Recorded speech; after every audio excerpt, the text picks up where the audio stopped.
Right, so welcome to Doctor Who Series 7 Part 2 review. Now, if you are watching the Doctor Who Series 7 Complete Edition review, you've just heard me do the preface, preface intro thing, which was about a minute before 6 seconds long. So, this is me handing over what I've just handed, I've been taken, I handed it over, and this is me.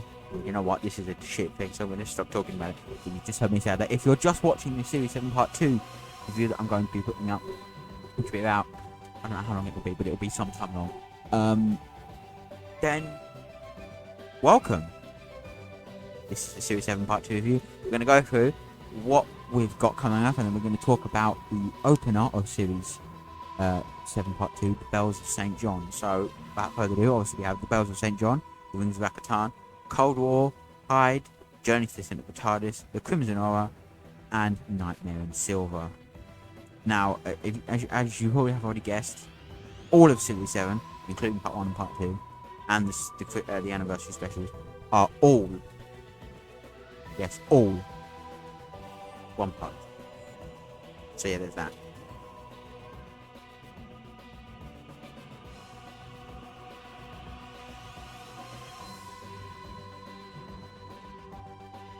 But yeah, it's just one of those episodes where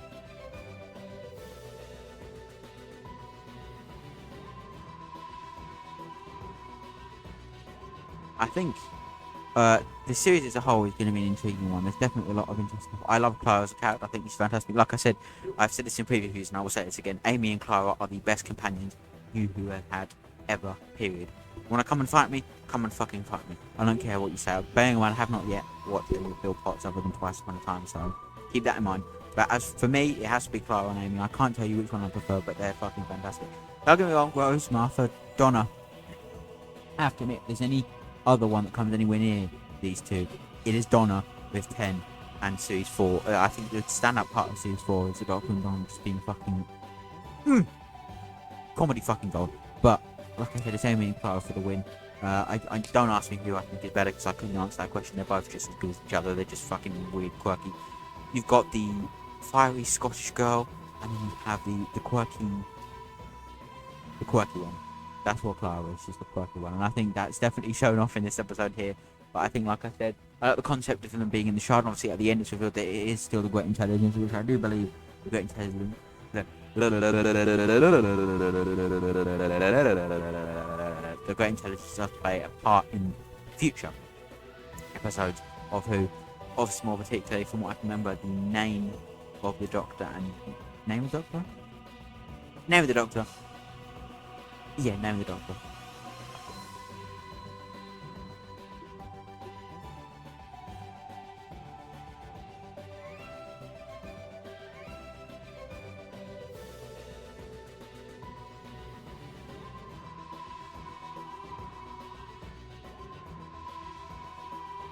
But yeah, like I said, the Bells of St. John is one I don't remember too well, but I do like the idea of people being trapped on the internet. I like the idea of them being in the Shard and being able to control people and stuff like that.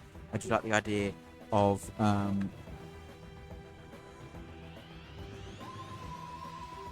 know what, I also like the idea of beans. I meant to say is I like the idea of the Great Intelligence being. I like the idea of taking people and storing them on the internet. That's a genuine thing that could be a thing that happens in the future. But as I said, it's an interesting start to Series 7. Clara is awesome. I like the little stuff like where she says Oswin and stuff, and the when you have all that stuff. And this story arc to do with Clara is a fantastically fun one, with a lot of those moments where she pauses and goes, "What did you just say?" I love those moments. They're epic. They're funny. Not they're fun, but you know what I mean. They're epic. They're cool. They're funky. And obviously, he only just recently lost Amy, but he doesn't seem to be too moved by it. But speaking of Amy, there is a lovely reference to Amy in this episode, and it's not explicitly pointed out because the Doctor never gets hold of the book. Only we see it, which is obviously actually intended towards the audience, and that is that when Clara is talking to Reg, or I can't remember her name, one of the children, she hands Clara a book, and it's in shot for about 10 seconds for that reason. Usually they only be in shot for 2 seconds. It's in shot for about 10 or 20 seconds. It's the front of the book, so I can't remember what the book was called, but it said, by Amelia Williams. Now, if you don't realise, that is in fact Amy Pond because she married Rory, and also that makes her Williams or Amelia Williams. Full name gang. Let's go. That's not me. My full name is Beans. Beans McBeans. That's my full name. Beans McBeans. But yeah, I like that little Easter egg too, Clara. I think it's fun. Don't care. But yeah, I like Easter egg to Amy. I think that's the whole episode is just really fun. I thoroughly enjoy it. I think it's quite. I like the doctor waiting out for Clara and stuff. That's cool, and the doctor hunting for Clara and all that is pretty sick. And the whole bit at the beginning where they said that the girl who died twice was just kind of sick. But like I said, we'll explore more of that a bit later on and all that stuff. And I can't wait to see the rest of this series. But as a whole, I just think the driving up the shard thing, that's an iconic sort of thing. It's just an all-round quite fun second part of Series 7. Obviously split nicely into 2 parts, and I can't wait to experience and share my thoughts and feelings on those parts of it. So yeah, coming up now is my review of Doctor Who Series 7 Part 2, Episode 2/Episode 8 of Series 7, The Wings of Akaton. Get you right about now. Right, so welcome to Doctor Who, Series 7 Part 2, Episode 2/Series 7, Episode Series 7, Episode 8, The Wings of Akaton. Now, I'm not gonna lie, I'm gonna be straightforward with you here. I find this episode extremely boring, and it's not one of those episodes where it's generally just bad all round. It's just boring, and doesn't mean that there isn't good performances, because everyone around gives a fantastic performance. Doesn't mean the music's bad, doesn't mean the writing's bad. I think it's just down to the concept, but at the end of the day, everyone involved didn't intend to make it shit. Which is not, by the way.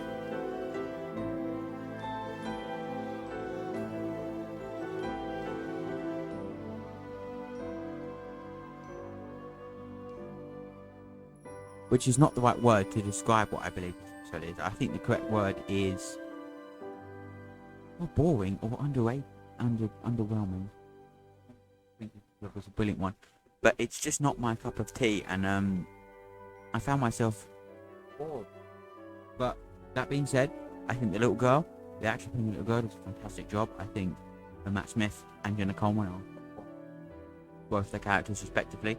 I think the music is still good by Murray Gold, but I just think other than that, it's just a bit. Could been a better episode. I think the Bells of St. John was a cracking start to Series 7 Part 2, but the Rings of Akaton is a bit weak. Cold War is a great continuation.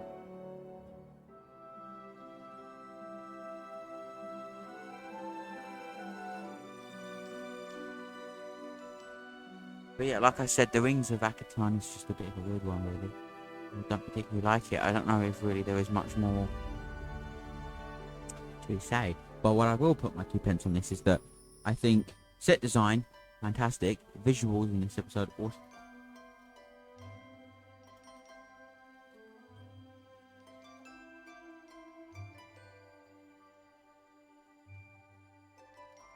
Yeah, just overall, I have to admit, the 50th anniversary era specials are something that I'm very looking forward to. But here with this one, there's a few things set up. Obviously, the continuation story of who and what. Clara. Obviously, one of the better parts of this episode, I believe, is the backstory to Clara with the Leaf and her mother and her father, and I think that's really cool to see them trying to develop Clara. And when you go back and look at how Doctor Who has treated characters' parents in the past, look at Rose, her mother Jackie. Terrible. Not mistreated, but I suppose that was the first series where they had to just try and make something like that, and I think that's an interesting way. And her father is, the way they treated that, and then have Martha, whose parents were tangled up in the whole thing, and whose mother, at least, was not on the side of the Doctor, and the mother appeared more than the father did for Martha. And then you have Donna Noble, whose mother and grandfather. And I have to admit, if any single character had the best set of parents the show's ever seen, rivaling Brian Williams, only. I think I would love to see an episode where Wilfred Mott and Brian Williams are in the same scene at the same fucking time. That shit would be fucking dope. By that I mean I'd like to see Donna Noble, Rory Williams, Amy Pond, Brian Williams, the 11th Doctor, and the 10th Doctor, all in one scene at one time. But getting back to what I'm trying to say, obviously with Donna, that's what they did with her parents there, and then with Amy though it's a bit different because Amy, and I think that is what the Moffat era definitely does, is that there is less focus on the characters' parents as a whole. They're still part of the backstory, but they're not as involved as they were in the Russell T Davies era, because every single character in the Russell T Davies era, their parents were directly involved in multiple episodes, you know, in some way, shape or form. I've already mentioned. But when you look at the Moffat era, that's really not there. Sure, Amy's parents are mentioned here and there in several episodes of series 5 and 6, and they're even brought back. We don't see them. They're not focused characters. They're not well-remembered characters. And the same with Clara's parents. They are there. They do have important storylines that involve them, including this quite interesting one in this episode where the Leaf and the most important Leaf in the universe, which, albeit, is a fantastic storyline. But what I'm trying to say is they ain't no Wilfred Mott, and they ain't no Brian Williams. And like I said, the only real parent of any of these companions that even had a single lasting impact in the Moffat era was, of course, your boy, Brian Williams, father of Rory Williams. And stepfather, I don't know. I'm not going to go into that because that's a bit boring. But yeah, like I said, it's just an episode that for me doesn't quite hit the spot. And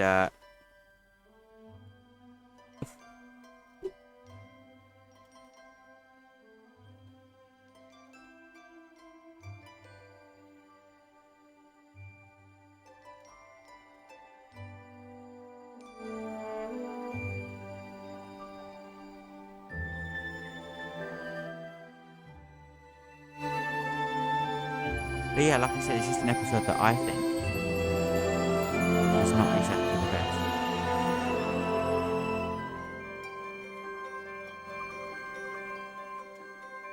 I don't know what's going on with the audio. I sincerely apologise. But yeah, coming up next, my review of Doctor Who Series 7, Part 2, Episode 3, Cold War, / Series 7, Episode 9, Cold War. But yeah, that's coming up to you right about now. Yeah. So, Doctor Who Series 7, Part 2, Episode 3, Cold War / Episode 9 of Series 7 as a whole.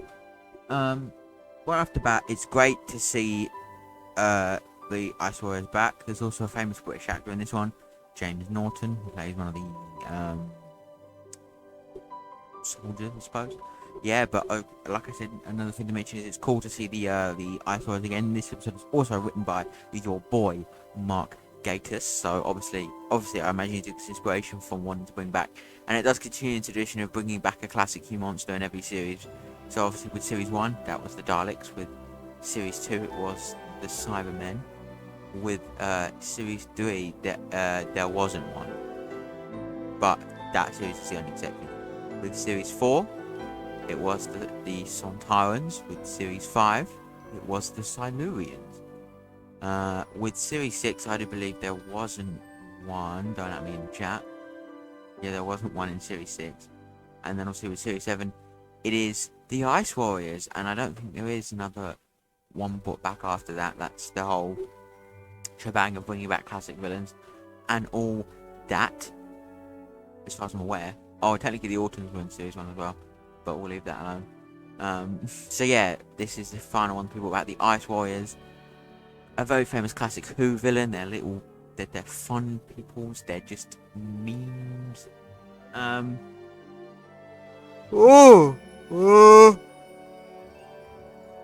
do think it's very well written. Personally, I think it's an episode that has great music to it. I think Clara is great here. I like the captain, can be funky at times, but not the best. You know, it's just one of those episodes that screams. I mean, like I said, the whole idea of it being set just in the submarine, and that's it. That's the core concept, and I like that concept. And Clara is always on top form. Jenna Coleman's Clara, fantastic as always. And Matt Smith as the 11th Doctor as well, both on top form. They're both fantastic. They're both quite cool characters. They're both fun and enjoyable. Like I said, I've always believed this as a fact that the 11th Doctor had the best companions, period, in Amy, Rory, and Clara. So, like, that's just a physical fact, in my opinion. So, just get all the way off my fucking back, please. But,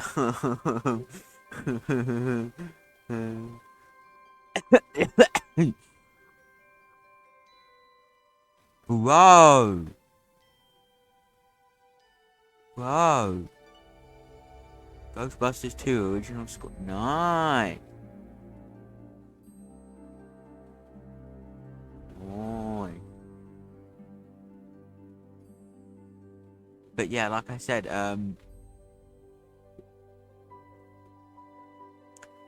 it's just an episode that I think I like the Ice Warriors. Cool to see the Ice Warriors. I like there's a lot of concept of martial law and stuff like that, which is cool to see. And it's another instance of someone not believing the Doctor straight away, and then eventually believing him being awesome and all that lovely jubbly bellabadoo, flower badoo doo. But yeah, it's just a genuinely fun episode.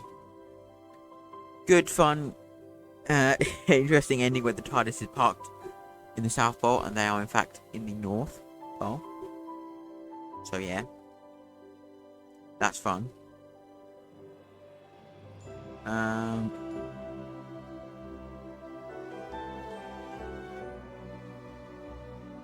Yeah, I think as a whole it's fun, but I think also it just is something that it's just something that personally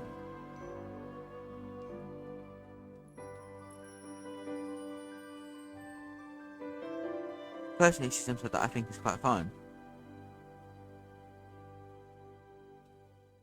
And it's just an enjoyable episode all around.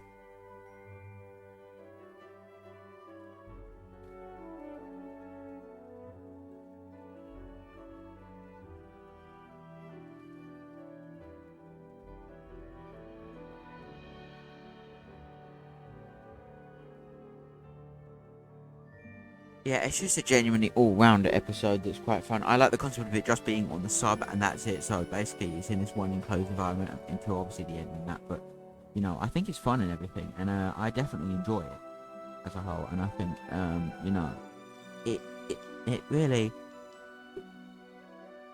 Why?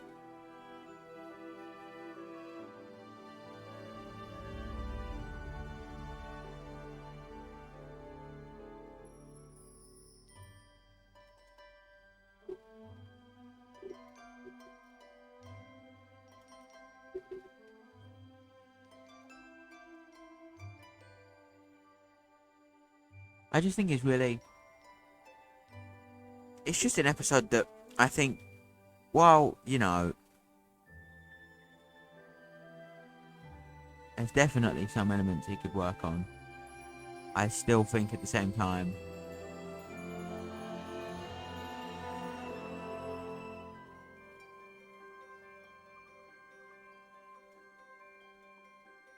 At the same time, it's just all round fun, and I think the concept of the Ice Wars being brought back, that's really cool. But at the end of the day, I think there is so much more you could do that, you know, it could have been explored more, I feel like.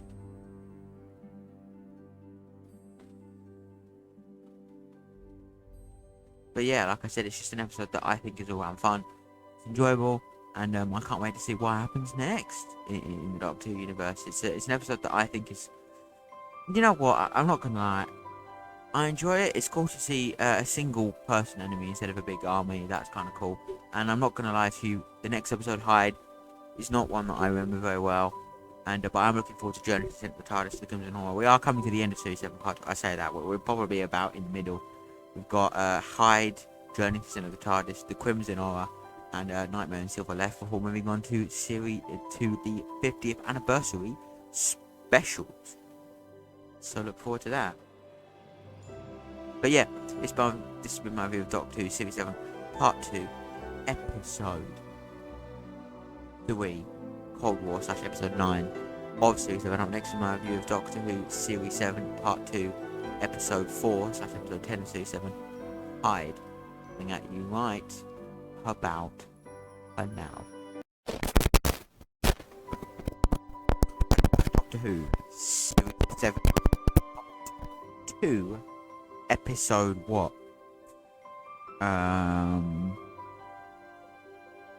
Episode 4 / Episode 10 of Series 7, Hyde. Now, I'm not gonna lie to you. I'm gonna be quite frank here.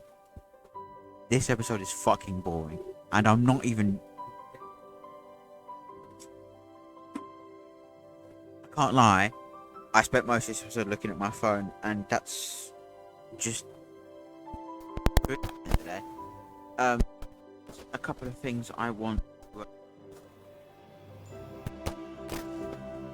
explore off the bat. If I can fucking get it to work. In terms of famous British actors and or other actors related to the rest of Doctor Who, we have Douglas B. Scott here. If you in Mission Impossible 2 in 2000, but that's besides the point. And the other one is Rahan,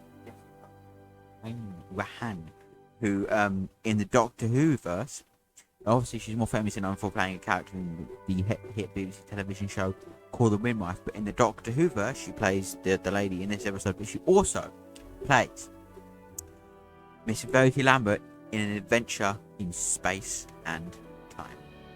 So yes, that is the thing.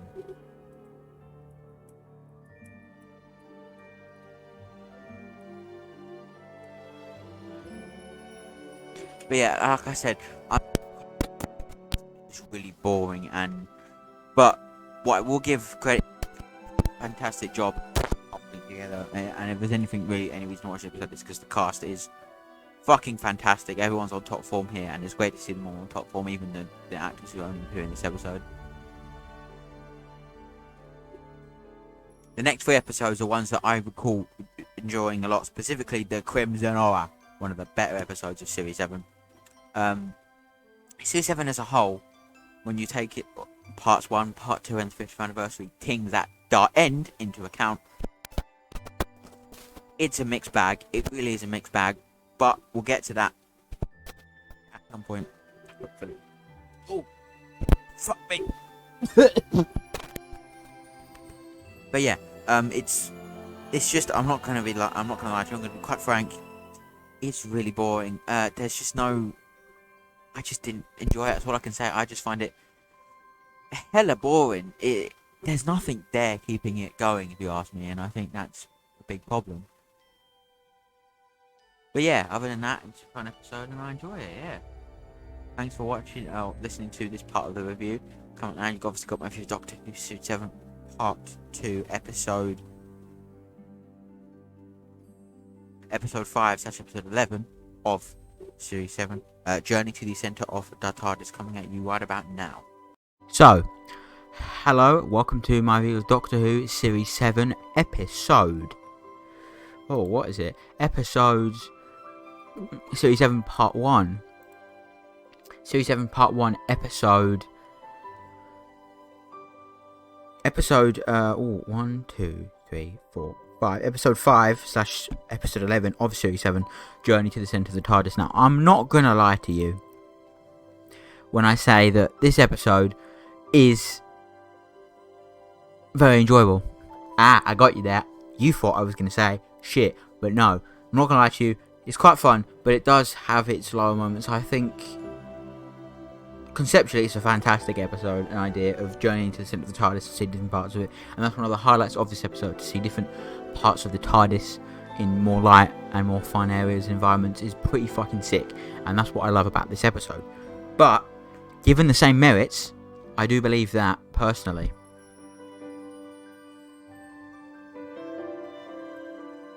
the whole concept of the TARDIS, conceptually, and seeing the inside of it is really sick, isn't it? Like I said, it's something that we technically explored in the episode The Doctor's Wife, where House traps Amy and Rory inside the TARDIS and we see different parts of it, but not to the extent that we see the TARDIS here. And that's what makes this episode so fucking fun, really, at the end of the day. Because you see the centre of the TARDIS, you see different parts of the TARDIS, you see Clara, and then you also see what sets up essentially the Day of the Doctor and the end of the 11th Doctor specials, that kind of section of time. It sets those up quite well. It starts to set them up in the Time War is brought up and the Doctor's name, and that's a cool thing. And obviously it also is a part of this episode where they dive deeper into Clara and Clara's existence and all of that stuff, you know. And I think that's what breeds this episode to be really fucking fun, personally. But yeah, it's all good here. It's a good episode. Very fun. Chicken McNuggets. McCheeseburger. But yeah, like I said, it's an all-round just a very enjoyable episode. A solid one. It's a cool, like, conceptually, on paper, it was a brilliant idea. And, what's the word? There's a word I'm looking for. On paper, it's a brilliant idea. In reality, it also was brilliant. And yeah, like I said, it's just one of those really fun episodes that you really get to explore a part of the TARDIS. And again, like I said, it's almost all just on the TARDIS and inside the TARDIS. So it's not big open space worlds and walking around stuff and that. And don't get me wrong, as we come to the end of Series 7, I do realise that Series 7 was and still is not exactly the most memorable series of Doctor Who. But if I can say one thing, is that even the weakest series has some highlights. And if I could just tell you what some episodes that, hey, if you're going back and wanting to watch a random episode of Doctor Who, I would implore you, nay, command you, if you want to look at something in Series 7 but you don't want to look at the boring things and the bad stuff, then I'd recommend you just hear me out here. I recommend A Sign of the Daleks, Dinosaurs in a Spaceship, The Angels Take Manhattan, The Snowmen, The Bells of St. John, Cold War, Journey to the Centre of the TARDIS, and The Crimson Horror. If you're like me, going through all of Doctor Who, big up. That's all I can say. Big fucking up. But yeah, this has been my review of Doctor Who, Series 7, Part 2, Episode 5, / Episode 11 of the series, Journey to the Centre of the TARDIS. Now, I don't know if you've noticed this, but I've actually switched microphones to my Blue Snowball mic to see maybe if that might work a bit better, because I just feel like audio-wise on the other microphone, this thing you can hear, I'm not 100% happy with it personally. And I do remember the Snowball being quite good, but I used to fucking do this and put my face right up to the mic so I sound like a fucking idiot. But now I've learned to just bring myself back a bit, and hopefully this has worked out quite well.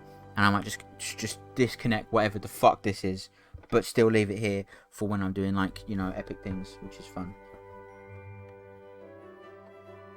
But yeah, thank you. This has been my review of Doctor Who, Series 7, Part 2, Episode 5 / Episode 11 of Series 7, Journey to the Centre of the Earth. Coming out now is my review of Doctor Who, Series 7, Part 2, Episode 6 / Episode 12 of Series 7, The Crimson Horror, one of the better ones. And obviously we are entering the final 2 episodes of Series 6, Part 2, and we're moving swiftly on to the 11th Doctor finale trilogy and an adventure in space and time that is known as the Doctor Who 50th Anniversary Special. So we're looking forward to that. I've got thumbnails for all of that stuff. I've got music I'm going to use.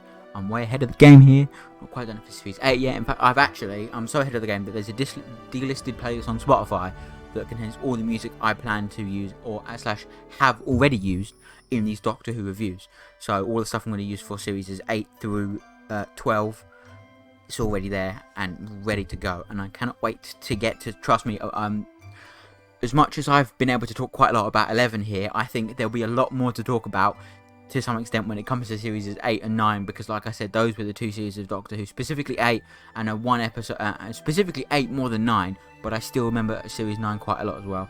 And obviously series 11 and 12, there'll be lots to talk about there, because I have a lot of personal feelings towards the 13th Doctor. She's fantastic and magnificent, and trust me, I think she genuinely is, without, I don't mean it in a bad way, she is 11.2, and that's perfect, because she channels the childlike innocence and magic of the 11th Doctor, and if you fuck with me, you're actually genuinely completely fucking fucked. That 11 contains, and she channels it and she turns it up to, well, 13. See what I did there? Epic left finalies. But yeah, here's that review of, I can't bother to say it again, all the fucking shit, Doctor Who Series 7 Part 2, Episode fucking 6. That's what it is actually, Episode 6 / 11? No, /12. 6/12. The Crimson Aura. Coming at you right about now. Bye. Right, so... Whoa! Doctor Who. Series 7. Part 2. Now, I just want to address that in the last bit you just heard me talk about, I actually said Doctor Who Series 7 Part 1, which I shouldn't have said, and I also got the numbers wrong. That one wasn't 6, and this one isn't 7. Sorry, no, that one wasn't... Yeah, that one was 5, and this one is 6. Yes, this one is 6. This one is 6. And this is, of course, Series 7, Part 2, Episode 6 / I think it's...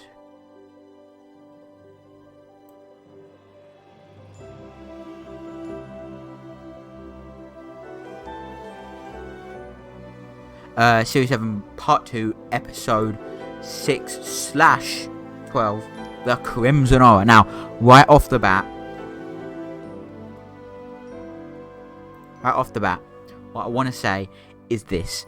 Now, we've had a lot of British actors and actresses over these episodes of Doctor Who, mainly actors, but I think when one is asked who they think is perhaps the most prevalent, most famous and most important British actor to ever appear in Doctor Who, one stumbles across the Crimson Aura and tells it as it is. I think quite possibly the greatest guest actor in Doctor Who history, the late great Dame Diana Rigg, stars here as Mrs. Gilliflower, and she does a fantastic job. Now, those of you who follow my channel or follow Bond and Doctor Who know exactly how important Dame Diana Rigg is to Bond and stuff like, the original Avengers TV show, and obviously for Bond she betrayed Tracy DiVincenzo, also known as Tracy Bond, in the 1969 James Bond film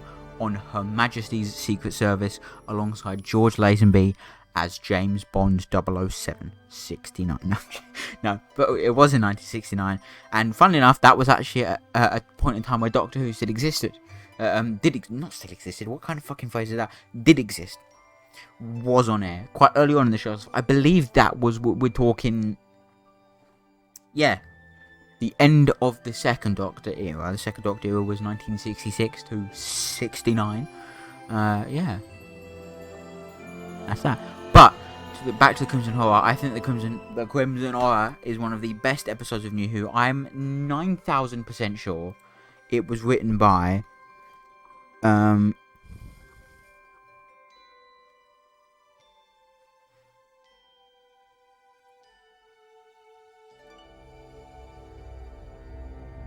It was written by Mark Gatiss. I'm like 90% sure it was written by Mark Gatiss.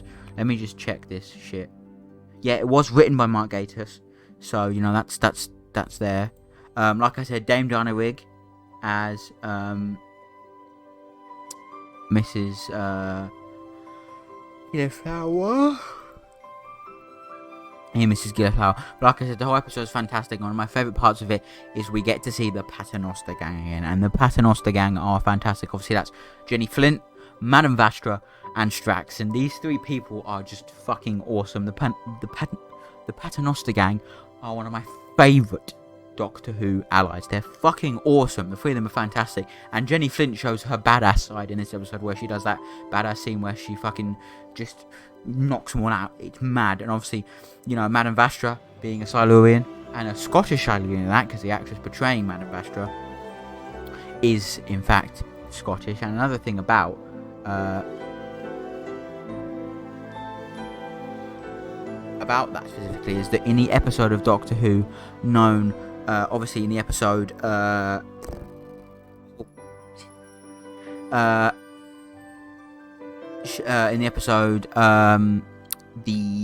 Hungry Earth Cold Blood in series 5, so all the way back in series 5, where we had the Hungry Earth Cold Blood, yeah, that's what it was called. The same actress who portrays Madame Vastra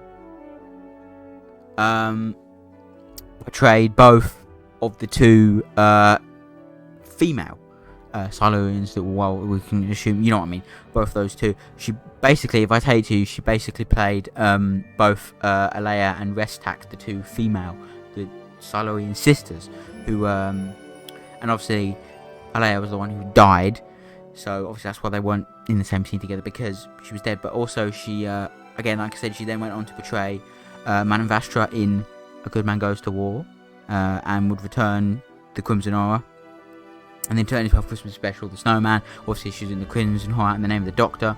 Then you know, she also does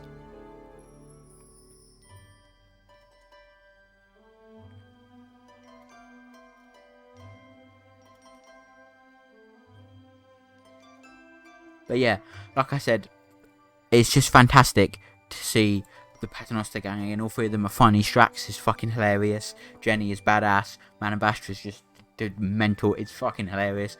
Like I said, the Crimson Aura is so well written and done, and obviously to have the acting talents of Dane Dannerig in an episode of Doctor Who is absolutely fucking fantastic.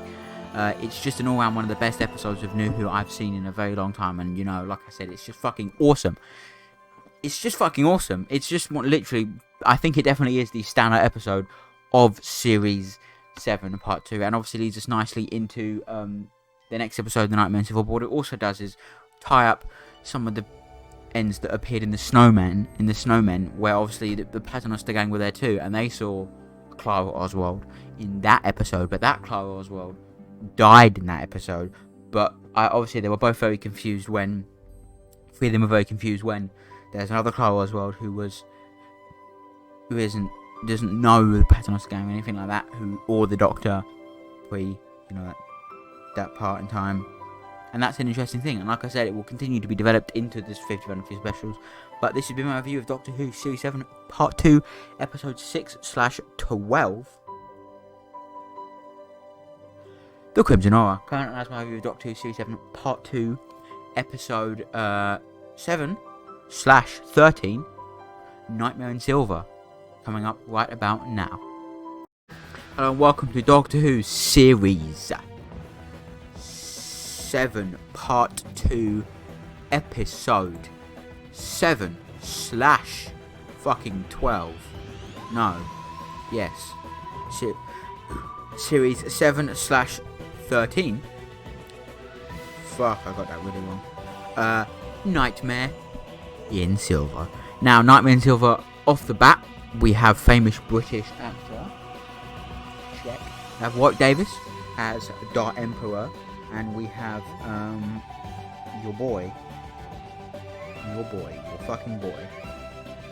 Jeffrey.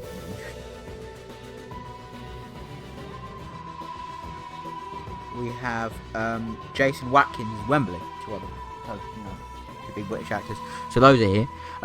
The concept of a cyber story in a theme park. I mean, obviously, as a theme park enthusiast myself, that screams just me in a fucking nutshell. So it is a really enjoyable episode for me. But I think the theme park aspect is obviously completely overthrown by the fact that the Cybermen are constantly upgrading, and I like that. That's a really cool concept to see the Cybermen constantly evolving and upgrading themselves. That's really, really fucking cool. And to be honest, that's super lit. So it's cool to see.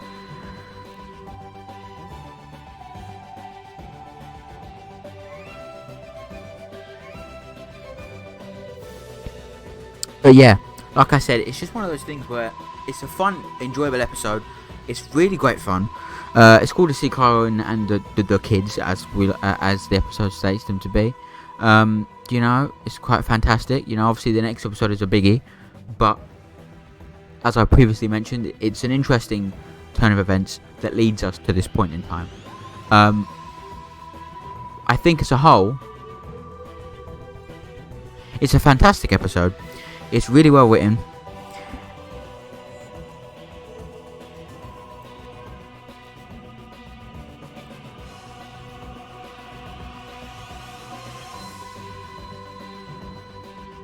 And as I said previously, I think it's really fun. It's quite enjoyable. Oh, it was written by Neil Gaiman, so I suppose that does explain quite a lot. Yeah, it's just a genuinely really fun episode. I like the Cybermen constantly evolving, and I like all of that stuff. It's really sick and fun. Porridge is cool, a really cool character.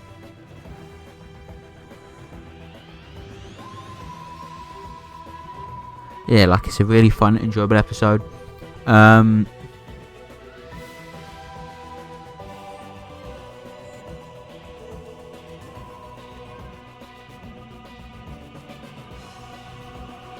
yeah, like I said, it's just a genuinely an all-round fucking brilliant episode of Doctor Who.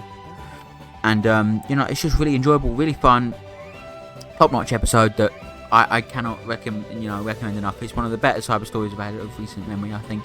And I think I want to mention about pretty much every single cyber story I've watched up until this point, at least, and I'm convinced that it will be in future cyber stories, but I haven't seen them in a while, so I can't tell you.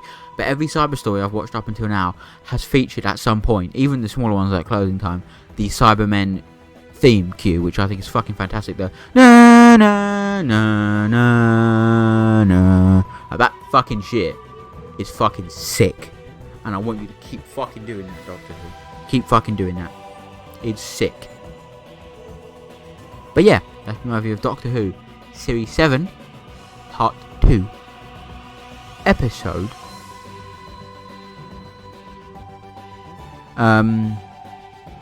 Episode 7/13 Nightmare in Silver. Now, what's about to happen? If you are watching the Series 7 Part 2 review, the video will end and you will be about to see the outro. But if you're not and you're watching the Series 7 Series 7 Complete Edition review, you're about to be handed over to me in about 5 minutes after I've recorded this, giving the preface intro for Doctor Who, the 5th anniversary specials. So, without further ado, it's either get ready for the outro or the preface and intro for the next part. So, cue that outro and or preface intro now. But wait, there's more.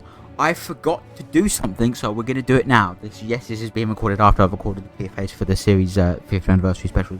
But what I forgot to do was give you my breakdown of ratings for each episode of Series 7 Part 2 and the overall series rating. So we're going to do it now. I'm going to stitch this on the end of the episode video, and then obviously I'll go over what's going to happen afterwards again for the second time.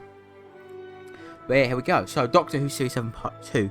So and obviously at the end of the 50th specials video, I will then give my entire thoughts, feelings and rank of the entirety of Series 7 as a whole. In fact, I'll probably go at the end of the Series 7 Complete Edition review, so if you want to hear that, you'll have to watch that video. But for Series 7 Part 2, we have The Bells of St. John, which I will give a solid 9. The Rings of Akatan, that's a 6. I don't know if I can give it a 6, to be honest with you. Quite frankly, I'm tempted to give that one a 4. Cold War, we'll just not talk about that, shall we? Cold War, that's a 7.5. Hyde, fucking 4. Fucking absolutely 4, that's dreadful. Journey to the Centre of the TARDIS,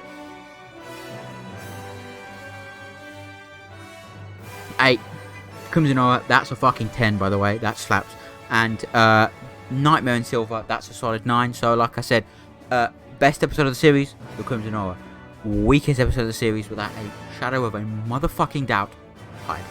So, yeah, that's what I forgot to talk about at the end of the previous video. Not the previous video, you just heard it because I'm fucking stress editing. This is currently 6 o'clock and I have to watch all this shit, which I'll be able to do, but will I be able to get the videos out? That's the thing. I don't really give a shit with these videos, but yeah. As I'm saying, if you are watching the Series 7 Part 2 video, I'm about to end the video and the outro's about to play. But if you're watching the Complete Edition review, which this segment will in fact be in, you will be handed over to me from 5 minutes ago and the preface intro for the 5th anniversary special. So without further ado, it's either cue that outro or cue that intro. I'll hand you over now. /cue that outro. So without further ado, cue that outro /cue that intro.